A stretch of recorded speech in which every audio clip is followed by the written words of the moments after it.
Next question है, if K and L shell of an atom are full, then what would be the total number of electrons in atom?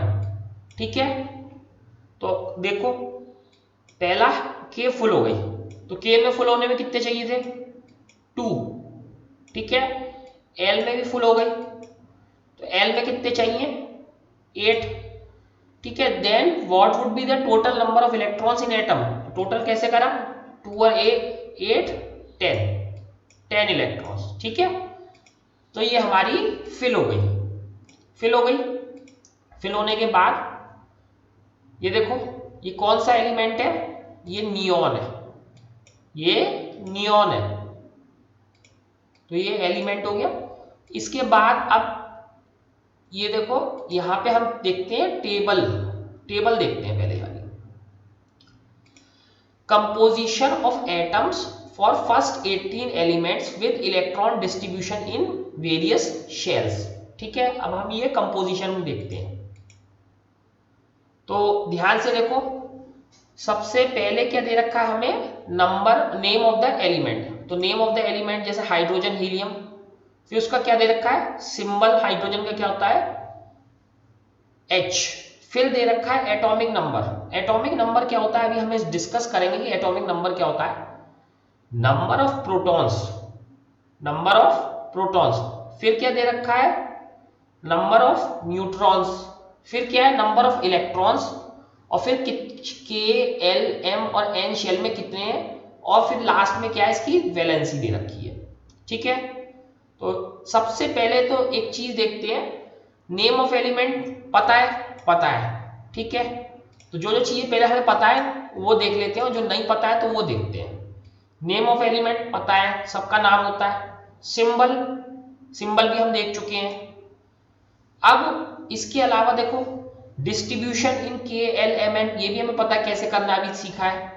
Valency, valency भी last chapter में सीखी थी। ठीक है, और valency को भी और अच्छे से सीख लेंगे।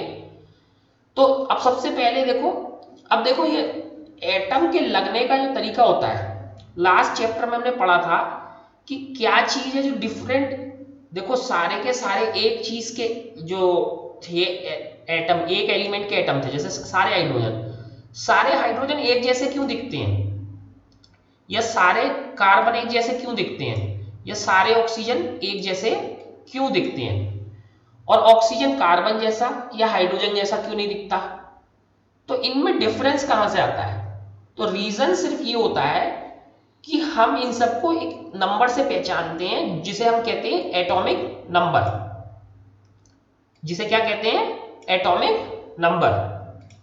और एटॉमिक नंबर कुछ नहीं होता उसके, अब देखो वापस मॉडल देखो अपना बोर वाला।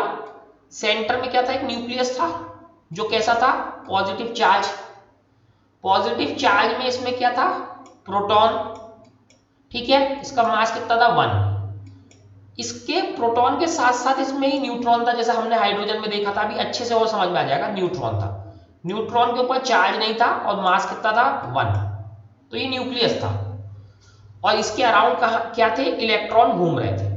ठीक है, इलेक्ट्रॉन घूम रहे थे ऐसे करके। तो ये मॉडल था हमारा बोर वाला। तो इस बोर मॉडल में अब देखो, यहाँ इलेक्ट्रॉन तो जैसे यहाँ बना दिया, यहाँ 2 होंगे, और यहाँ बना दिया तीसरा, या एक और बना दिया 4 और एक 5। ठीक है, अब समझने वाली बात है कि एटॉमिक नंबर क्या है। एटॉमिक नंबर कुछ नहीं होता, ये सिंपली नंबर ऑफ प्रोटॉन्स होता है। नंबर ऑफ प्रोटॉन्स, जितने भी किसी एलिमेंट में प्रोटॉन होंगे वो क्या बोलते हैं उसे? उसका atomic number. Number of protons, number of protons में फिर बता रहा हूं, नंबर ऑफ प्रोटॉन्स को क्या बोलते हैं? Atomic number. ठीक है, एटॉमिक नंबर क्या होता है? Number of protons. तो अगर एक प्रोटॉन है तो हाइड्रोजन, 2 प्रोटॉन है तो हीलियम। ठीक है, तो ये हमारा नंबर ऑफ प्रोटॉन्स होता है। नंबर ऑफ न्यूट्रॉन्स भी हमें पता होना चाहिए, वो अभी हम देखेंगे चार्ट में कि नंबर ऑफ न्यूट्रॉन्स कैसे आता है। तो अगर किसी चीज में 5 प्रोटॉन्स है, ठीक है, 5p प्लस, यानी इस पर चार्ज कितना हो गया? 5 प्लस। तो अब 5 प्लस को न्यूट्रल करने के लिए क्या चाहिए हमें? 5 माइनस चाहिए। तो 5 माइनस जब हम इसे करेंगे, 5 माइनस जब करेंगे तो 5 माइनस किससे करेंगे, इलेक्ट्रॉन से। तो नंबर ऑफ प्रोटॉन और नंबर ऑफ इलेक्ट्रॉन किसी भी न्यूट्रल एटम पे, देखो मैं आयन नहीं बोल रहा, मैं न्यूट्रल एटम बोल रहा हूं, किसी भी न्यूट्रल एटम पे नंबर ऑफ प्रोटॉन और नंबर ऑफ इलेक्ट्रॉन बराबर होते हैं। तो सबसे पहले क्या चीज आई, एटॉमिक नंबर। एटॉमिक नंबर क्या होता है, नंबर ऑफ प्रोटॉन। दूसरा, किसी भी न्यूट्रल एटम पे, अगेन ये देखो लिख लो, न्यूट्रल एटम, कैसा एटम है, न्यूट्रल एटम, ठीक है। न्यूट्रल एटम पे number of protons, number of protons, ठीक है, हमेशा किसके इक्वल होते हैं, नंबर ऑफ इलेक्ट्रॉन्स के। अदरवाइज अगर कोई भी ज्यादा हो गया, कम होगा, तो चार्ज आ जाएगा पॉजिटिव या नेगेटिव, ठीक है। तो नंबर ऑफ प्रोटॉन्स और नंबर ऑफ इलेक्ट्रॉन्स बराबर होंगे। अगर जैसे 5 प्रोटॉन है तो 5 इलेक्ट्रॉन होंगे, ठीक है, क्लियर हो गया। तो ये अभी चीजें देखते चले जाओ। एटॉमिक नंबर किससे आता है, नंबर ऑफ प्रोटॉन से,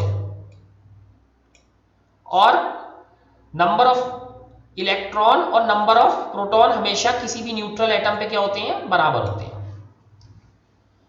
तो नंबर ऑफ प्रोटॉन्स समझ में आया, नंबर ऑफ प्रोटॉन हम गिन सकते हैं, नंबर ऑफ न्यूट्रॉन हम गिन सकते हैं, नंबर ऑफ इलेक्ट्रॉन और नंबर ऑफ प्रोटॉन कैसे होंगे, बराबर, न्यूट्रल एटम के लिए, न्यूट्रल एटम के लिए। और कैसे के, एल, एम और एन में डिवाइड होते हैं वो भी हमें पता है, वैलेंसी हम लास्ट चैप्टर में देख चुके हैं। तो ये दोनों बराबर होते हैं, नंबर ऑफ इलेक्ट्रॉन और नंबर ऑफ प्रोटॉन, किसमें, किसी भी न्यूट्रल एटम में। तो अभी हमारे कुछ सिंबल देखो, एटॉमिक नंबर का सिंबल, एटॉमिक नंबर का सिंबल, इसे किससे दिखाते हैं, Z से। एटॉमिक नंबर किससे दिखाएंगे, हमेशा Z से। इसका सिंबल Z होता है, कैपिटल Z, ठीक है। नंबर ऑफ प्रोटॉन ये किससे दिखाते हैं, P, पॉजिटिव से, प्रोटॉन ऐसे ही दिखाते हैं, ठीक है। न्यूट्रॉन किससे दिखाते हैं, N, चार्ज कितना हो गया, 0, और इसका मास कितना था, 1। इलेक्ट्रॉन, चार्ज इसके ऊपर कैसा था, -1, क्या मास था, कुछ नहीं, ठीक है। अब एक और चीज आपने पढ़ी थी लास्ट बार में, एटॉमिक मास पढ़ा था, एटॉमिक मास। तो देखो एक दो चीजें ध्यान दो, एक एटॉमिक नंबर है, एक एटॉमिक मास है। तो दोनों चीजों में डिफरेंस समझ लो, एटॉमिक नंबर और मास में।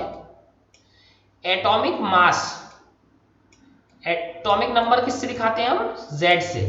एटॉमिक मास दिखाते हैं हम A से, ठीक है। एटॉमिक मास कैसे दिखाया, A से।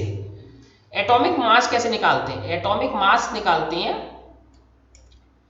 मास ऑफ प्रोटॉन, ठीक है, मास ऑफ P, प्रोटॉन, जितने भी प्रोटॉन उस एटम में, ठीक है, प्लस उसमें क्या ऐड करेंगे, मास ऑफ न्यूट्रॉन, न्यूट्रॉन का भी मास ऐड कर देंगे उसमें, ठीक है। न्यूट्रॉन और प्रोटॉन का मास ऐड कर देंगे तो किसका मास आ जाएगा, एटम का, भाई, क्योंकि इलेक्ट्रॉन का मास तो है ही नहीं, इलेक्ट्रॉन का मास तो हम क्या कर रहे हैं, बहुत कम है, और ये तो हम इसको जो है नेग्लेक्ट कर दे रहे हैं इलेक्ट्रॉन के मास को। तो मास किसका है, केवल प्रोटॉन और न्यूट्रॉन का मास, किसका है, केवल प्रोटॉन और न्यूट्रॉन का, इसीलिए इलेक्ट्रॉन का मास नेग्लेक्ट करते हैं। और एटम में है भी क्या क्या, भाई एटम में 3 ही तो चीजें हैं, एटम में क्या क्या चीज थी, प्रोटॉन, न्यूट्रॉन और इलेक्ट्रॉन। अगर तीनों का मास ऐड कर दें तो आ जाएगा। जैसे कि अगर आपसे कहा जाए कि एक बॉक्स में 3 चीजें हैं, मान लो एक बॉल है, एक वुडन जो है बॉक्स है, और एक कोई और चीज है, लेट अस से कि एक जो है पेंसिल का बॉक्स है, पेंसिल बॉक्स है, ठीक है। एक वुडन बॉक्स है, एक बॉल है, एक पेंसिल है, तीनों का मास दे रखा है, तो पूरे बॉक्स का मास कैसे आएगा, तीनों का मास अलग अलग करके ऐड कर दे तो इसका बॉक्स का मास आ जाएगा। सेम ऐसे ही एटम का मास निकालते हैं,